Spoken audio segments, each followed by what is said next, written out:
আসসালামু আলাইকুম। আশা করি সকলে ভালো আছেন। শৌখিন খামার ইউটিউব চ্যানেল থেকে সবাইকে আন্তরিক অভিনন্দন ও শুভেচ্ছা। প্রিয় ভিউয়ার্স, এখন চলতেছে খুবই গরম। সারা সারা দেশে এখন তাপদাহ চলতেছে। আর এই গ্রীষ্মের সিজনে, এই গরমের সিজনে যারা খামার করছেন, যারা বিশেষ করে ডিমের জন্য মুরগি পালন করছেন, তাদের জন্য সবচাইতে বড় দুঃসংবাদ। এবং যেকোনো খামারের জন্য অতিরিক্ত গরম এবং অতিরিক্ত বৃষ্টি, অতিরিক্ত ঠান্ডা সবসময় একটা আতঙ্কের কারণ হয়ে দাঁড়ায়।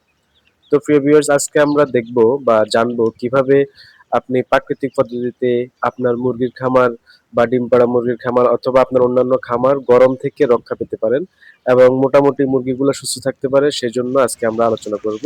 তো প্রিয় ভিউয়ার্স, এই গরমে আপনি যে দিকটা সব থেকে খেয়াল করবেন, মুরগি খাবার কম খাবে, মুরগি ডানা ছেড়ে দিবে এবং অনেক সমস্যার সম্মুখীন হবে। সবচেয়ে বড় বিপদ হচ্ছে মুরগি অতিরিক্ত গরমে স্ট্রোক করে মারা যায়। তো যারা আবদ্ধ অবস্থা পালন করেন তারা যদি কিছু টেকনিক অবলম্বন করেন তাহলে আপনার মুরগি সুস্থ থাকবে এবং এই গরমের যে প্রবাহ আছে ওই প্রবাহ থেকে আপনি আপনার মুরগিকে সুস্থ রেখে ডিমের প্রোডাকশন এবং মাংস উৎপাদন খুব ভালোভাবে করতে পারবেন।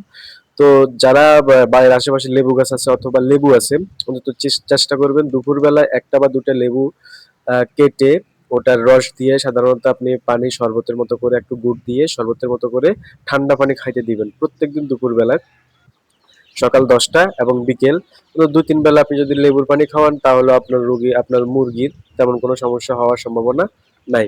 কারণ হচ্ছে লেবুর যে ভিটামিন সি আছে ওই ভিটামিন সি জাতীয় খাবারগুলাই তখন মুরগির জন্য সবচেয়ে বেশি উপকারী। তো এরপরে আরেকটা আছে, আপনি পুদিনা পাতা অথবা নিম পাতার রস বেটে পানির সাথে দিয়ে আপনি মুরগিগুলাকে খাওয়া দিতে পারেন সকাল ১০টার আগে এবং বিকেল বেলায় মুরগিগুলাকে আপনি যথেষ্ট পরিমাণ পানি, ঠান্ডা পানি উইথ আপনার নিম পাতা বেটে বা পুদিনা পাতা বেটে ওই রসটা আপনি খেতে দিবেন। তাহলে আলহামদুলিল্লাহ আপনার মুরগির গরমে তেমন কোনো সমস্যা হবে না। অতিরিক্ত গরমের ফলে যাদের মুরগির প্রোডাকশনের ডিম থাকে, প্রোডাকশন অনেক কমে যায়। কারণ হচ্ছে গরমের কারণে মুরগি খাবার খুবই কম খায়। কারণ সে মুখ খুলে শুধু হাঁপায় এবং এই হাঁপানির কারণে সে খাবার তেমন একটা খেতে পারে না এবং খাবার না খাওয়ার কারণে সে ডিমের প্রোডাকশনটা ভালোভাবে দিতে পারবে না। এবং যারা মাংসের জন্য মুরগি লালন পালন করেন তাদেরও একই অবস্থা। যদি আপনার মুরগি খাবার ঠিকমতো না খায় তাহলে সে কখনো তার ওয়েট এবং গ্রোথটা ভালো আসবে না। সুতরাং এই গরম অন্তত ২-৩ মাস প্রচন্ড গরম পড়বে। এই গরমকালে আপনি যদি আপনার মুরগির বাচ্চাগুলোকে বা মুরগির খামারটাকে সুস্থ রাখতে চান তাহলে আপনাকে অবশ্যই প্রাকৃতিক পদ্ধতিতে এই চিকিৎসাগুলো করাইতে হবে। কারণ অনেক সময় দেখা যাচ্ছে মেডিসিন সাইড রিঅ্যাকশন করে।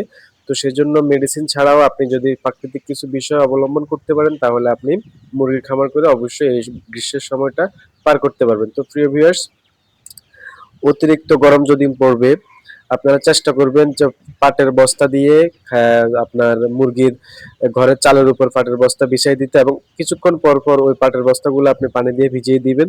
তাতে করে আপনার মুরগির ঘরটা অনেক ঠান্ডা থাকবে এবং মাটির কলসির পানিটা খেতে দিবেন। আপনি মুরগিকে সবসময় মাটির কলসিতে পানি রাখা পানি খেতে দিবেন, ওই পানিটা ঠান্ডা থাকে।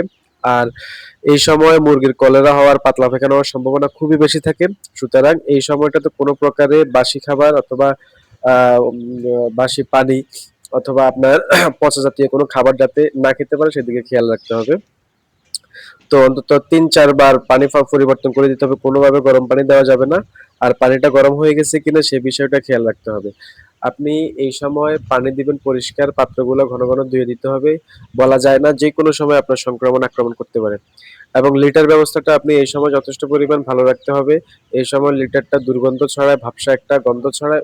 ওই গন্ধ যাতে না ছড়ায় এবং লিটারগুলো যাতে ভালো থাকে সেজন্য অবশ্যই আপনি লিটার পরিবর্তন করে দিবেন। এবং চেষ্টা করবেন মেঝেতে কিছু খড় দিয়ে ওই খড়গুলো হালকা একটু স্প্রে করে দেওয়ার জন্য। এর পাশাপাশি আপনি কিছু আহ, পানি জাতীয় তরমুজ, যেমন তো এখন তরমুজের সিজন, তরমুজ পাওয়া যায়, লাউ পাওয়া যায় কম দামে। তরমুজ, লাউ বা পানি জাতীয় যে কোনো বিষয় আপনি যে কোনো শাকসবজি আপনি খেতে দিতে পারেন, তাহলে মুরগির ঠান্ডা গরম জনিত যে সমস্যাটা ওটা আপনি রিকভারি করতে পারবেন। তো প্রিয় ভিউয়ার্স, যারা গ্রীষ্মকালীন মুরগির খামার নিয়ে খুব টেনশন করতেছেন যে কিভাবে পালন করলে আপনি মুরগিকে সুস্থ রাখতে পারবেন, আপনি মুরগিকে সুস্থ রাখার জন্য অবশ্যই কিছু টেকনিক অবলম্বন করবেন। সেই টেকনিকগুলোর মধ্যে অন্যতম হচ্ছে আপনি অবশ্যই ৩ বেলায় শরবত খেতে দিবেন, লেবু লেবু চিপিয়ে বা অথবা ভিটামিন সি জাতীয় যে কোনো শরবত দিবেন ঠান্ডা পানি দিয়ে। আবার ঠান্ডা পানি বলতে বরফ দিবেন না, বরফ দিলে কিন্তু মুরগির ঠান্ডা লেগে যাওয়ার সম্ভাবনা থাকে। আর যাতে ঘরের মধ্যে আলো বাতাস সুন্দরভাবে প্রবাহিত হতে পারে সেই বিষয়টা আপনি খেয়াল রাখতে হবে। যদি আলো বাতাস না প্রবেশ করতে পারে তাহলে ঘরটা বাপসা গন্ধ হয়ে যাবে এবং ওখান থেকে মুরগি অসুস্থ হয়ে যাবে। আর গরমকালে যদি মুরগি অসুস্থ হয়ে যায় ওই মুরগিকে বাঁচানো খুবই কষ্ট হয়ে যায়।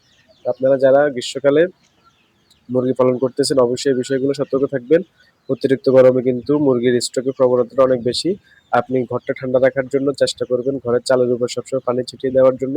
আর পরিষ্কার এবং ঠান্ডা পানি খেতে দিবেন যাতে করে মুরগির স্ট্রোকজনিত সমস্যাটা রোধ করতে পারেন।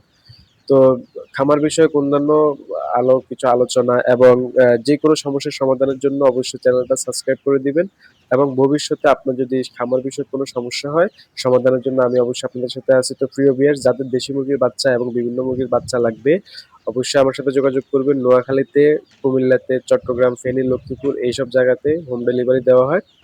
তো আপনারা যারা আমার ভিডিওটি দেখছেন অবশ্যই লাইক করবেন, সাবস্ক্রাইব করে দিবেন। ধন্যবাদ সবাইকে। আসসালামু আলাইকুম।